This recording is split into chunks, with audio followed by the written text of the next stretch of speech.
Assalamualaikum warahmatullahi wabarakatuh. Perkenalkan, nama saya Siti Amria. Saya dari kelas 7B PMA. Di sini saya akan menjelaskan tentang sejarah filsafat. Kita mulai. Sejarah filsafat. Filsafat secara etimologi, kata filsafat berasal dari bahasa Yunani, yaitu philosophia. Terdiri dari kata philo atau philaen dan sophia. Philo yang artinya cinta dan sophia yang berarti cinta pada kebijaksanaan. Maka filosofia artinya cinta pada kebijaksanaan atau cinta pada kebenaran. Secara terminologi, kata filsafat adalah ilmu pengetahuan yang menyelidiki dan memikirkan segala sesuatunya secara mendalam dan sungguh-sungguh, serta radikal sehingga mencapai hakikat segala situasi tersebut. Kemudian di sini ada sejarah perkembangan filsafat. Sejarah perkembangan filsafat itu dari masa Yunani, kemudian masa abad pertengahan, kemudian masa abad modern, dan masa abad dewasa ini. Yang pertama pada masa Yunani pada tahun 6 Masehi sampai 6 sebelum Masehi sampai 6 Masehi. Pada zaman Yunani kuno dengan ciri pemikirannya bersifat kosmosentris.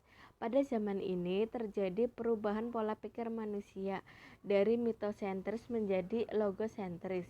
Perubahan pola pikir masyarakat yang sangat mengandalkan mitos untuk menjelaskan fenomena alam seperti gempa bumi dan pelangi berubah ke pola pikir yang lebih kritis dan rasional. Yang selanjutnya pada masa abad modern pada tahun 17 Masehi sampai 20 Masehi. Pada zaman ini ditandai dengan berbagai penemuan ilmiah. Perkembangan ilmu pengetahuan pada zaman modern sesungguhnya sudah dirintis sejak zaman Renaissance. Pandangan kehidupan pada masa ini, corak pemikirannya antroposentris. Kemudian di sini René Descartes pada tahun 1596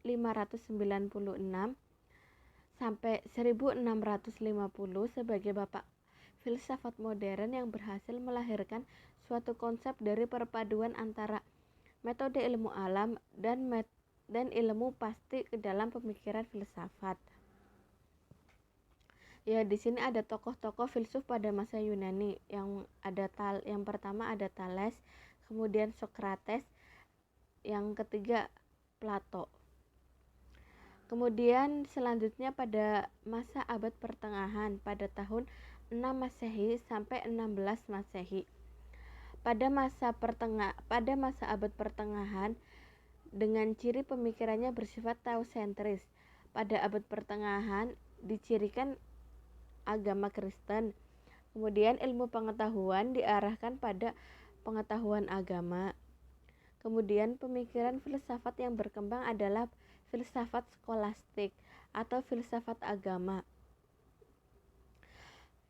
Kemudian adanya peralihan dari abad pertengahan ke abad modern dalam sejarah filsafat disebut sebagai masa peralihan atau masa transisi. Yang selanjutnya pada masa abad dewasa ini, filsafat pada abad dewasa ini atau pada abad ke-20 juga disebut filsafat kontemporer, yang merupakan ciri khas pemikiran filsafat adalah desentralisasi manusia. Karena pemikiran filsafat pada masa ke-20 ini memberikan perhatian khusus pada bidang bahasa dan etika sosial. Pada paruh waktu pertama abad ke-20 timbul aliran-aliran kefilsafatan. Yang pertama neotomisme, yang kedua neokantianisme, yang ketiga neo-hegelianisme, kemudian kritika ilmu, kemudian historisme ilmu, dan yang terakhir irasionalisme. Ya, di sini ada manfaat belajar filsafat. Manfaat belajar filsafat bisa menjadikan manusia lebih bijaksana, Filsafat juga bisa mengajarkan kita untuk lebih mengenal diri sendiri secara totalitas, dapat membantu manusia untuk membangun keyakinan agamanya secara matang berdasarkan intelektual, bukan hanya sekedar mengikuti dogma yang ditanamkan kepadanya. Filsafat juga mengajarkan tentang hakikat alam semesta.